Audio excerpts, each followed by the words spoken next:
Pessoal, tudo bem? Quem vos fala é o professor Salomão. Pessoal, vamos dar, portanto, seguimento à nossa videoaula.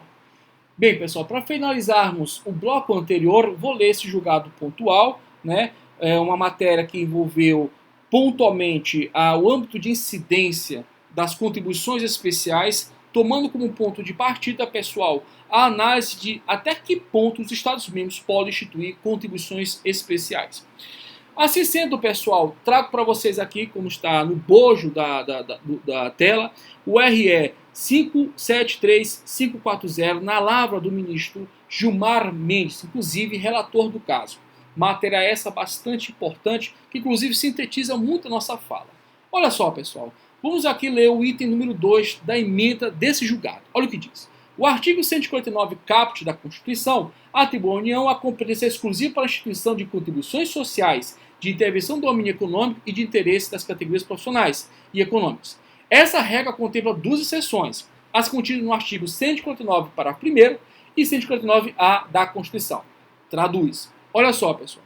A União, ela não pode, primeiramente, instituir contribuições especiais relativas ao regime próprio de previdência social no âmbito dos estados, Distrito Federal e municípios, e também ela não pode, pessoal, instituir contribuições especiais relativas ao custeio do serviço de iluminação pública. Esse último, pessoal, é competência dos municípios e do Distrito Federal, tá? Nesse sentido de consequência, vamos aqui, o que se fala aqui se prova, vamos aqui especificamente ao artigo 149. O artigo 149-A, pessoal, diz o seguinte: os municípios e o Distrito Federal poderão instituir contribuição na forma das respectivas leis para o custeio do serviço de iluminação pública, observado os artigos, o artigo 150, inciso 1 e 3.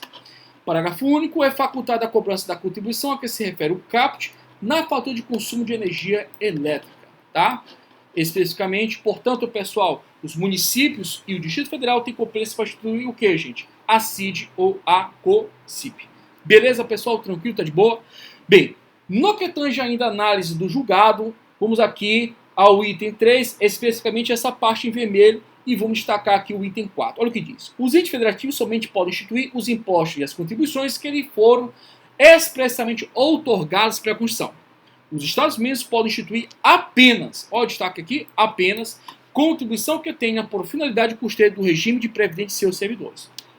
Traduz. Pessoal, cada entidade federativa ela exerce sua competência tributária. Competência tributária privativa ou ordinária, competência comum, a competência residual, a extraordinária, enfim. Cada unidade federativa, pessoal, exerce sua competência tributária. Agora veja, no que se refere à instituição de contribuições especiais, os Estados-membros só podem instituir, pessoal, para custear o seu regime próprio de previdência social. E ponto final. Essa que é a análise pontual que eu quero deixar para vocês aqui. Beleza? Bloco de anotações, segue aí, pessoal. Vamos lá. Contribuições especiais.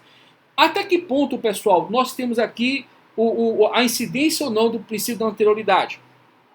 Bem, no que se refere às contribuições sociais de seguridade social, pessoal, não se aplica o princípio da anterioridade do exercício financeiro seguinte, também chamado, pessoal, de princípio da anualidade. Trouxe para vocês aqui, inclusive, um gráfico comparativo aqui, bem elaborado, com esse intuito, com esse desiderato aqui, de facilitar o estudo individual de vocês. Mas antes de mais nada, pessoal, gostaria de ler com vocês o artigo 195, parágrafo 6º da Constituição, que trata pontualmente, pessoal, dessa referência temática. Vamos lá? Artigo 195, parágrafo 6º da Constituição, que trata pontualmente dessa temática. Ok. Olha o que diz o dispositivo, pessoal, da Constituição. As contribuições sociais, repito, as contribuições sociais de que trata este artigo. O que esse artigo trata, pessoal? Das contribuições sociais de seguridade social. É isso que está sendo tratado nesse dispositivo. Só poderá ser exigidas após decorridos 90 dias da data da publicação da lei que os houver instituídos ou modificado. Então, traduz, só se aplica-se, pessoal, para as contribuições sociais de seguridade social, o princípio da noventena.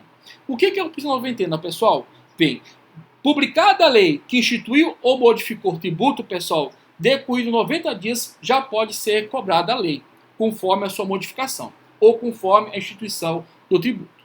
Então, contado 90 dias da publicação da lei, já pode cobrar o tributo, já pode cobrar a nova regra. Tudo bem? Contudo, pessoal, não se aplica o que? Já as contribuições sociais de seguridade social, o princípio que, gente, da anterioridade do exercício financeiro seguinte, também chamado de anualidade. Ou ainda, pessoal, princípio da anterioridade ordinária. Beleza? Isso está no artigo 150, inciso 3º, a linha B da nossa Constituição. Tudo bem? Pessoal, existem outras exceções que também estão na Constituição relativo, pessoal, a esses princípios. Quais princípios? Da anualidade e da noventena. Está lá no artigo 150, parágrafo 1º, pessoal. Primeiro parágrafo do artigo 150. Olha o que diz, pessoal. A vedação do inciso 3b não se aplica aos tributos previstos no artigo 148-I, 153-I, 153-II, IV, artigo 164, inciso 2, e a vedação do inciso 3º, a linha C, não se aplica aos tributos previstos no artigo 148-I, 153-I, 153-II, 153-III, IV, e o artigo 154, inciso 2, nem a fixação da base de cálculo dos impostos previstos no artigo 155, inciso 3º, e 156, inciso 1. Fica até estranho, né, você falar II, mas falei, vou falar. Vamos lá. Pessoal, nessa medida de consequência, o dispositivo do parágrafo 1º do artigo 150 ele traz uma regra importante aqui, pessoal. Na realidade, uma exceção ao princípio da anualidade e o princípio da noventena. Bem, eu de cabeça eu vou verificar aqui para vocês e vou ditar aqui para vocês pontualmente quais são os tributos que aqui está envolvido. Bem, a exceção à anualidade envolve o que, gente? Os empréstimos compulsórios para atender despesas extraordinárias decorrentes de calamidade pública, guerra externa ou sua iminência. O 153I trata do imposto sobre importação. O 2 trata, pessoal, do imposto sobre exportação. O 4, o imposto sobre produtos industrializados. Esse 4, pessoal, ele não se repete aqui, ó. Tá vendo? Ele não se repete. Ou seja, o inciso 4 é só não aplicado, pessoal. É vedado, portanto, não se aplica ao tributo o que, gente? Ao tributo sobre o imposto sobre produtos industrializados. Então, repetindo. Empréstimos compulsórios para atender despesas extraordinárias decorrentes de calamidade pública, guerra externa ou sua iminência, não se aplica o princípio da anterioridade do exercício financeiro seguinte. Na mesma medida, pessoal, o imposto sobre importação, imposto sobre exportação e imposto sobre produto industrializado também não se aplica o princípio da anualidade. Cuidado! Quanto ao imposto sobre produtos industrializados, aplica-se, pessoal, a noventena. Ele não está nessa regra de exceção aqui. Tudo bem? Dando seguimento, pessoal, também não se aplica o princípio da anualidade, pessoal, ao IOF, né? O Imposto sobre Operações Financeiras. E, por fim, o último, pessoal, que aqui está no artigo 154, inciso 2, não se aplica, pessoal, aos impostos extraordinários de guerra externa ou de sua iminência, tá? Não se aplica, portanto. Show de bola. Bem, quanto à noventena, vamos aqui, não se aplica, pessoal, quanto à noventena, os empréstimos compulsórios, pessoal, para atender despesas extraordinárias, né, de guerras externas ou sua iminência e também a situação de calamidade pública. Pessoal, também não se aplica ao imposto de importação, ao imposto de exportação. Agora veja, aqui tem um inciso novo, que é o imposto de renda. Então, ao imposto de renda, pessoal, não se aplica o que, gente? A noventena. Mas não significa dizer que não se aplique a anualidade. Ao contrário, aplica-se a anualidade. Só não aplica o imposto de renda a noventena. Dando seguimento, pessoal, o 5 aí do artigo 153, ele trata, pessoal, do IOF, né, o Imposto sobre Operações Financeiras. Lá no artigo está mais ou menos assim, ó, Imposto sobre Operações de Crédito, aí vem câmbio, seguro e outras informações correlatas, que é o IOF. O artigo 154, inciso 4, pessoal, trata do IEG, que é o Imposto Ordinário de Guerra Externa ou sua iminência. Agora, pessoal, tem uma informação adicional. Não se aplica a noventena, pessoal, a fixação da base de cálculo dos impostos previsto no artigo 155, inciso 3, que é o IPVA, e o 156, inciso 1, que é o IPTU. O IPVA é tributo, pessoal, é imposto estadual e também distrital. E o IPTU é imposto municipal. Lembrar que, no nome da competência múltipla ou cumulativa, o Distrito Federal pode também instituir, pessoal, IPTU. Tá bom? Para facilitar a nossa fala aqui, para não ficar muito redundante, para você não ficar com dor de cabeça, olha só, pessoal, fiz uma tabela. Essa que eu estou me guiando aqui para falar contigo. Então veja, essa tabela pontual, ela traduz, portanto, as situações em que há a incidência do princípio da anualidade, mas não há a incidência do princípio da noventena. Por exemplo, o imposto de renda não se aplica a noventena, mas se aplica o que, gente? A anualidade. Situações em que não se aplica nenhum desses princípios, pessoal. O II, o IE e o OF. De tanto tu olhar essa tabela, tu acaba memorizando. Bem, subsequentemente, pessoal, o IEG e os empréstimos compulsórios. Mas não é qualquer empréstimo compulsório, pessoal. É só o empréstimo compulsório atinente à guerra externa, sua iminência e à calamidade pública. Beleza? Bem, na nossa matéria, pessoal, as contribuições sociais de segurança social não se aplica a qual, gente? Não se aplica a anualidade. Mas se aplica o que, gente? A noventena. Tá? Está no artigo 195, parágrafo 6º. Bem, olha aqui. Deixar bem clara a questão dos empréstimos compulsórios, olha só. Os empréstimos compulsórios decorrentes de investimento público, meio de caráter urgente e de relevante interesse nacional, aplica-se, pessoal, ambos os princípios. Ou seja, tanto o princípio da anualidade quanto o princípio da noventena. Essa tabela é boa, né? Eu não encontrei uma igual. Bem, pessoal, dando seguimento aos nossos trabalhos, vamos tratar aqui especificamente das contribuições especiais que remuneram, pessoal, o sistema S. Pessoal, vira e mexe, existem questões e discussões jurisprudenciais quanto a isso. Não tão mais como havia anteriormente, mas pelo menos ao nível de prova há. Eu quero deixar claro para vocês que o STF é claro, é pacífico no entendimento que o sistema S que envolve o SESC, o SENAI, o SENAC, pessoal, o SESI, enfim, eles são remunerados, são custodiados, pessoal, quanto contribuições sociais gerais. Repito, o sistema S, pessoal, SESC, SENAI, ele é remunerado por contribuições sociais gerais.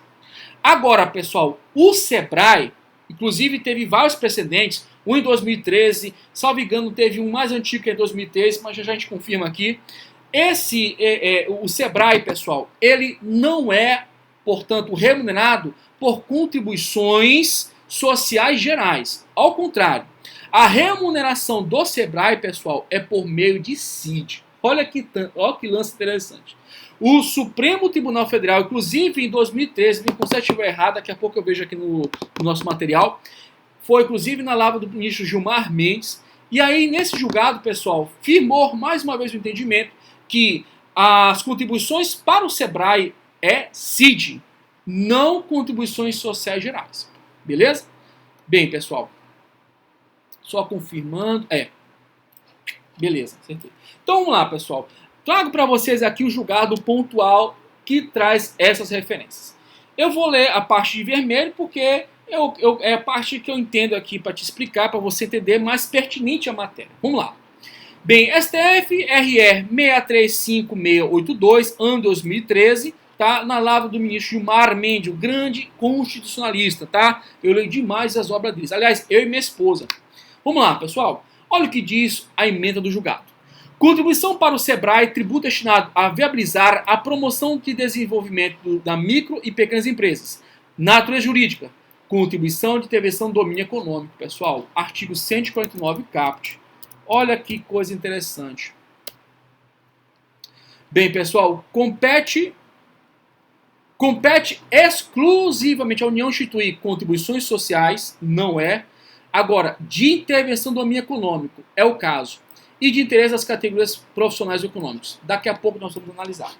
Então, pessoal, as contribuições para o SEBRAE, anote isso aí, porque não é brincadeira, já vi cair em prova.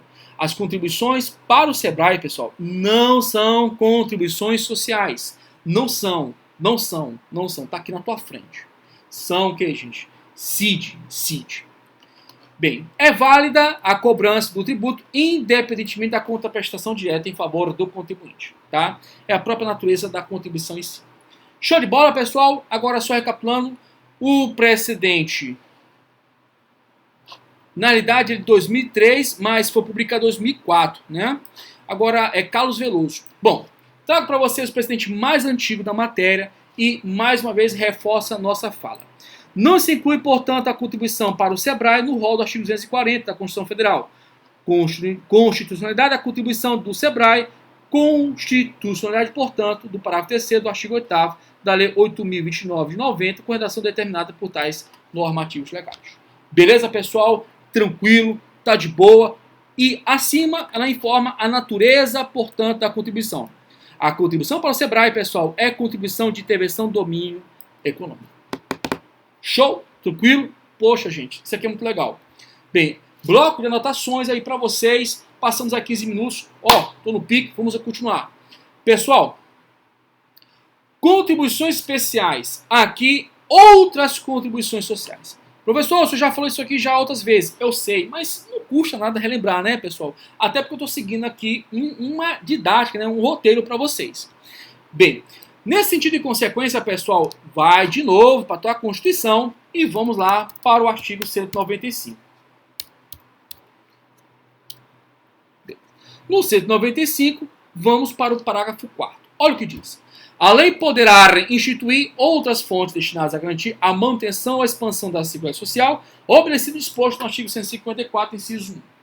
Meus queridos, o 154, inciso 1 trata do que, gente? Impostos residuais. E o 154, inciso 2, impostos extraordinários imposto extraordinário de guerras externas ou de sua iminência. Pessoal, somente a hipótese do artigo 154, inciso 1, é que é instituído por meio de lei complementar. A do inciso 2 é instituído naturalmente por lei ordinária. Só uma pausa aqui para eu tomar uma água, gente. Rapidinho.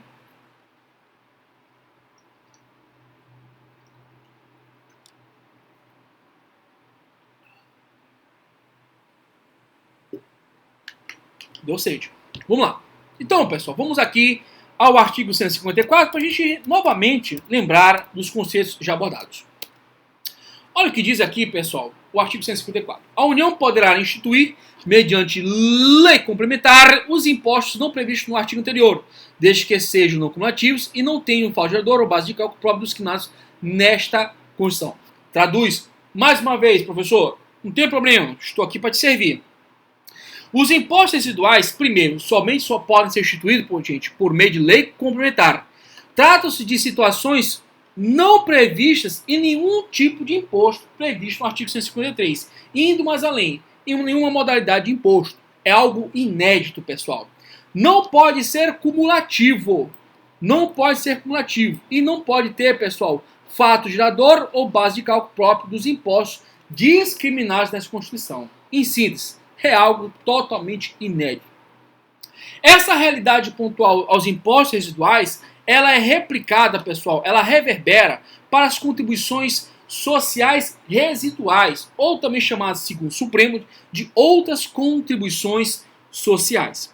Essas contribuições, portanto, pessoal, são instituídas por meio de lei complementar, são tributos completamente inéditos, pessoal, não podem ter nenhum fator gerador ou base de cálculo próprio de qualquer um dos tributos discriminados nesta Constituição. Ou seja, é algo totalmente alienígena, tá ok? E é instituído, pessoal, essencialmente por lei complementar. Vira e mexe, pessoal, tem questões que falam especificamente quanto à sua instituição. Cuidado! As contribuições sociais de seguridade social são sim instituídas por lei ordinária. Está lá no artigo 195, beleza? Mas as contribuições sociais, ou melhor, as outras contribuições sociais ou contribuições sociais residuais, somente por lei complementar, em razão, pessoal, da expressão final, obedecido, disposto no artigo 154, inciso 1 da Constituição. Beleza, pessoal? Tá de boa, tranquilo? Vamos dar aqui, portanto, o segmento, pessoal. Aliás, pessoal, nós vamos pontuar aqui uma análise específica e objetiva, pessoal, quanto ao FGTS. E aí eu te pergunto, pessoal, o FGTS é um tributo? Tem questões que perguntam, o FGTS, pessoal, ele é remunerado mediante contribuições sociais? Bem, pessoal, vamos aqui para o nosso material slide, e aí a gente segue o nosso barco. Pessoal, o FGTS ele não é tributo, inclusive existe uma súmula que trata da matéria. As disposições do Código Tributário Nacional não se aplicam o que, gente? Ao FGTS, tá? Agora, gente, são remunerados por contribuições que não têm natureza, portanto, tributária. Entendimento, portanto, do STJ. Pessoal, para a gente reverberar o conhecimento aqui explanado por vocês, por mim e vai ser replicado com certeza por vocês, vamos tradicionalmente resolver uma questão do exame de ordem, pessoal. Trago para vocês aqui, pessoal, uma questão do ano 2017 da Banca FGV, 21º exame de ordem. Olha o que diz o enunciado, pessoal. Por meio de lei ordinária, número 123, a União instituiu contribuição não cumulativa, destinada a garantir a expansão da Seguridade Social. Ô, pessoal, por favor, contribuição não cumulativa destinada a garantir a expansão da Seguridade Social, de cara, ele está te perguntando o que, gente? O parágrafo 4º do artigo 195, pessoal. Ou seja, as contribuições sociais residuais, mas na hora da prova, na hora da pergunta da prova discursiva, colocar a expressão do STF, outras contribuições sociais. Bem, dando seguimento, utilizando para tanto fato gerador e base de cálculo distintos disciplinados nesta Constituição. Fortemente aqui, pessoal, é o parágrafo 4 do artigo 195. Mas tudo bem, vamos ler aqui. A referida lei foi publicada em 1º de setembro de 2015, com entrada em vigor em 2 de janeiro de 2016, determinado o dia 1º de fevereiro, no mesmo ano, como data de pagamento. Por considerar indevida a contribuição criada pela União, a pessoa jurídica A, atuante no ramo de supermercados, não realizou o pagamento em razão, pessoal, seu pagamento, razão pela qual, em 5 de julho de 2016, foi lavrado auto-infração para sua cobrança. Pessoal, deixa eu ajeitar aqui o cabo. Peraí. Sim. Bem, considerando a situação em comento, assinala a opção que indica o argumento que poderá ser alegado pelo contribuinte para impugnar a referida cobrança. Pessoal, o argumento é claro. A nova contribuição somente poderia ser instituída por meio de lei complementar. Nenhuma das outras opções, pessoal, é válida aí. Primeiro que, olha, nós tratamos aqui da anterioridade nonagesimal e anual. Pessoal, não estão nessa tabela aqui que eu fiz para vocês, ó. Não está na tabela. Tá tranquilo. Aliás, a tabela, cadê? A tabela, olha aqui, ó. A tabela só trata acerca de exceção das contribuições sociais, a de Seguridade Social. As outras contribuições sociais não estão na tabela. Professor, mas onde que o senhor fez essa tabela? Por onde? Por onde? Aqui, queridão. Artigo 195, parágrafo 6º da Constituição. Inclusive, coloquei aqui para vocês. Ó. E as explicações do porquê. Show de bola? Então, pessoal, qual é o gabarito da questão? Vamos lá, letra C, tranquilamente. Outras contribuições sociais. Beleza, pessoal? Tranquilo? Bem, feito isso, pessoal, vou fechar aqui nosso bloco de aula, porque é muito conteúdo e espero verdadeiramente, pessoal, que vocês estejam gostando. Se está de acordo, tá legal, por favor, ajude o canal, divulgue, tá? Eu peço mesmo, não tenho vergonha de pedir não, tô aqui te pedindo. Compartilha, dá um like, tá? E ao mesmo tempo eu tenho certeza que isso vai ajudar, pessoal, outras pessoas. E de toda maneira eu te desejo um bom dia, uma boa tarde, uma boa noite. Fique em paz, fique com Deus e até a próxima, se Deus quiser. Um grande abraço.